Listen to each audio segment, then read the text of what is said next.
So hello guys, इस video में आपको बताने जा रहा हूँ मैं wind power plant. Last video में शायद से हमने पढ़ा था, शायद से पता नहीं, कुछ भी पढ़ा होगा, लेकिन इस वीडियो में मैं आपको बताने जा रहे हैं विंड पावर प्लांट। तो देखो, विंड पावर प्लांट के अंदर मेन चीज़ होती है विंड टर्बाइन। ये आपने एक पंखा देखा होगा जब भी आप ट्रेन में जाते होंगे नॉर्थ साइड में, तो ऐसा एक बड़ा सा एक टावर के ऊपर एक पंखा दिखता होगा जो घूमते रहता होगा, उसी को हम विंड टर्बाइन कहते हैं। देखो, जो विंड टर्बाइन का जो बेस होता है, ये जब बनता है तो इसको एक बार में पूरा नहीं बनाया जाता है। आपको पता होगा कि ये, जैसे अब मैं एग्जांपल लेता हूँ, जो रेल की जो पटरी होती है, अगर वो ऐसे एक बार में पूरी नहीं बनाई जाती है, एक एक किलोमीटर में थोड़े थोड़े पार्ट्स में बनाई जाती है, फिर उनको जोड़ा जाता है। वैसे इसमें ही है, टावर में भी थोड़े बहुत पार्ट्स बना के उनको जो अंडर जहाँ कंस्ट्रक्शन को बनाना है वहाँ पर ले जाया जाता है और फिर वहाँ पर इनको जोड़ के टावर खड़ा करा जाता है। दिस इज होल्ड केबल और स्टेयर। होल केबल स्टेयर मतलब जो होता है ना, ये जो पाइप होता है, जो टावर होता है, ये बीच में से होलो होता है, एकदम खाली होता है ये, तो बीच में जगह रहती है इसके। तो इसमें एक केबल होती है इलेक्ट्रिसिटी को नीचे ले जाने के, और एक स्टेयर भी लगी रहती है ऊपर। कहीं इसके मोटर वोटर में खराबी आ गई, रोटर हब में खराबी आ गई, तो सीढ़ियों से जा भी सकते हो आप। अब देखो, इसके अंदर जो ब्लेड्स लगी रहती है, जो आपने देखा होगा, जनरली मैंने तो आज तक ऐसा देखा नहीं है। मैं जब ट्रेन में गया था, जब मैंने देखा था कि सामने 3 ब्लेड्स देखी होगी, आपने भी देखी होगी, 3 ब्लेड्स होती है। वो एक ब्लेड होती है 60 फीट की। जो एक ब्लेड होती है वो 60 फीट की होती है, मतलब 2-3 बिल्डिंग जितनी, तो बस उसकी एक ब्लेड होती है, और वो भी बीच में से हॉलो रहती है। तो और उसको टूटने का डर रहता है, लेकिन उसको बनाया ज़्यादातर ऐसा ही जाता है। बहुत कम केसेस में टूट जाती है, जब आंधी तूफान आता है तब टूट सकती है, क्योंकि अगर ये मटेरियल अच्छा नहीं होगा तो टूट भी सकती है। अब ये जो 60 फीट की होती है, और इसका ये बहुत कॉस्टली होती है, और इसको ऐसे हर जगह पे नहीं लगा सकते हो आप। ऐसे आपको इनको जहाँ लगाना चाहता है, जैसे हिमाचल प्रदेश में नॉर्थ साइड में इसको आपको लगाना पड़ता है, और ये बहुत कॉस्टली भी आता है। और सबसे ज़्यादा जो दिक्कत होती है वो इनकी ब्लेड को ट्रांसपोर्ट करना है। 60 फीट की जो ये ब्लेड होती है, इसके लिए एक अलग से ट्रक बनाया जाता है जिसको ले जाए। नॉर्मल ट्रक इसका वेट सहन ही नहीं कर पाएगा, उसके टायर सारे जो टायर है ना वो फुस हो जाएंगे, इसलिए इसके लिए अलग ही टायर होते हैं और इनका अलग ही ट्रक होता है। एक ब्लेड को ले जाने के लिए एक ट्रक लगता है। अब वो भी जो हिली एरियाज होते हैं, जो मतलब नॉर्थ साइड होते हैं, उनमें ज़्यादातर अच्छे रोड भी नहीं होते हैं, इसलिए इनको दिक्कत भी होती है ट्रांसपोर्ट करने में। अब ये जो तीनों की तीनों ब्लेड, ये एक एक एक, ये जो ऐसे 3 ब्लेड्स होती हैं, ये जो जुड़ी रहती है बीच में रोटर हब से, इसको रोटर भी कहते हैं, टेक्निकल भाषा में रोटर हब कहते हैं। तो जो रोटर हब होती है, ये इन तीनों ब्लेड को ऐसे जोड़ के रखती है। अब जो इसके पीछे का जो पार्ट होता है, जिसमें पूरे इलेक्ट्रिसिटी बनती है, उसको कहते हैं नैकल। वही घूमता है, वही सब कुछ करता है, भी आगे बताते हैं।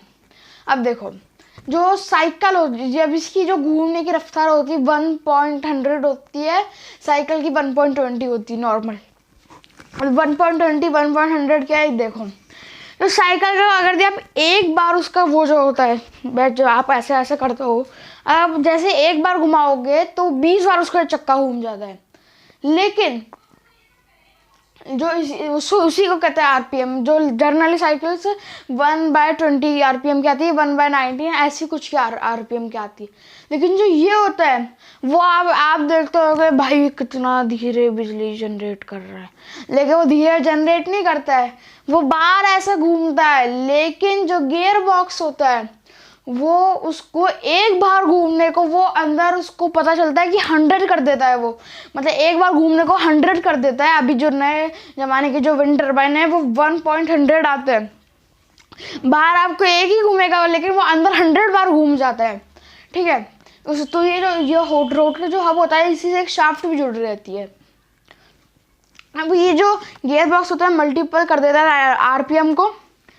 अब देखो, जब आंधी तूफान आती है तो ये तो मल्टीपल कर ही दिया रहा है, क्योंकि इसका एक रेशियो फिक्स ही होता है कि 1.100 ही करना है आपको, भले से ज़्यादा हो या कम हो। कम में तो 1.100 कर, लेकिन जब ज़्यादा होती है तो उसके पीछे या आगे कहीं पर भी एक ब्रेक सिस्टम लगाया जाता है, और स्पीड ब्रेक ब्लेड। मतलब जब ये जो भी ये तो अगर ये सिंपल हवा चल रही रहती है तो ये एक बार घूमेगा तो इसको 100 बार अंदर घूमता है।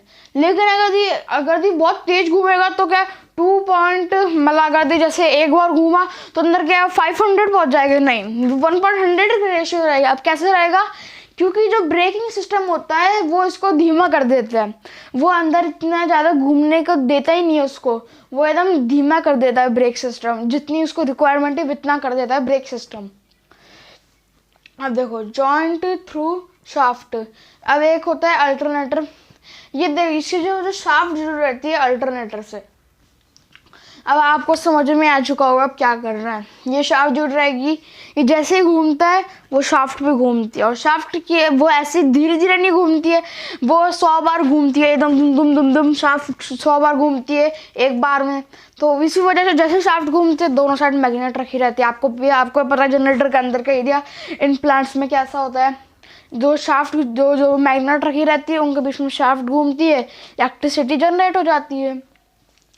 अब जो इलेक्ट्रिसिटी जो जनरेट होती है उसको तो आप नीचे केबल से भेज दोगे सब स्टेशन में और ट्रांसफार्मर से, लेकिन अब ये तो हो गया आपने इलेक्ट्रिसिटी बनाना तो सीख लिया, लेकिन जब ये जैसे अभी तो इस साइड हवा चल रही है तो और वो भी इस साइड लगा है तो घूमेगा। अगर देखो इस साइड ये विंड टर्बाइन लगा है, इस साइड हवा आ रही है तो घूमेगा। लेकिन इस साइड लगा और इस साइड हवा आ रही है, इस साइड हवा आ रही है तो क्या करेगा वो, तो उसके पीछे एक लगा रहता है डायरेक्शन में एल्यूमिनेटर। ये क्या करता है, फुल नकल राउंड कर देता है। मतलब जो वो पहले अपने शायद से डीएवी स्कूल में भी एक, जैसे आप जाते हो तो एक क्लासरूम के ऊपर एक एल्यूमिनेटर लगा हुआ है, एल्यूमिनेटर, वो घूमता रहता है और डायरेक्शन पता लगाते रहता है हवा की। वैसे ही इसमें भी वही सिंपल कटोरियाँ लगी रहती है ऊपर, ये बहुत सारे अलग अलग वेरिएंट आते हैं एल्यूमिनेटर के भी। तो वो डायरेक्शन पता लगे, जैसे मान लो अभी नॉर्थ साइड है, ये जो अभी नॉर्थ साइड हवा चल रही है, अचानक से अगर ये साउथ होगी तो ये जो पूरा पार्ट है ना, ये जो पूरा का पूरा ये ब्लेड रोटर है वो नेकल और ये जो एल्यूमिनेटर है, ये पूरा का पूरा ये ऐसे ही घूम जाएगा, ये पूरे की पूरा टावर ही घूमेगा, ये पूरा जो ऊपर का जो भी पार्ट दिख रहा है आपको ये पूरा का पूरा ही घूम जाएगा। तो घुमाने वाला काम करता है एल्यूमिनेटर।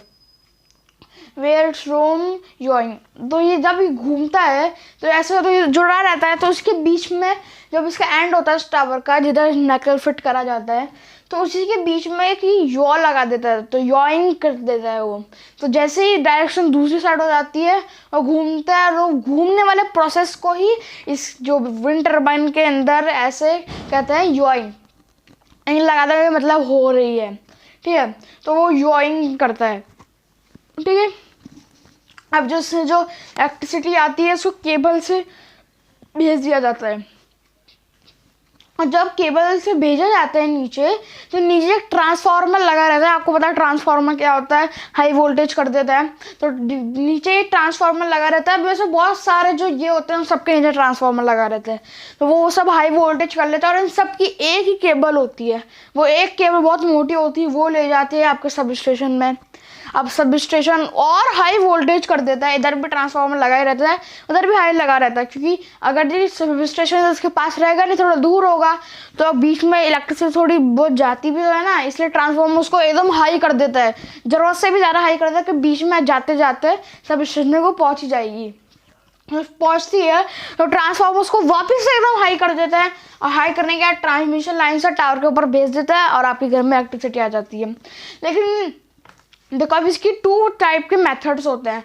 सबसे पहले क्या आप पहले टावर और ये नेकल को जोड़ दो, फिर और मोटर हब को भी जोड़ दो, रोटर हब को सॉरी, और उनमें 3 ब्लेड्स लगा दो। और एक क्या होता है, आप इस पूरे प्रोसेस को तैयार रखो, टावर को आप लगा दो और उसके ऊपर क्रेन से आप इसको फिट कर दो।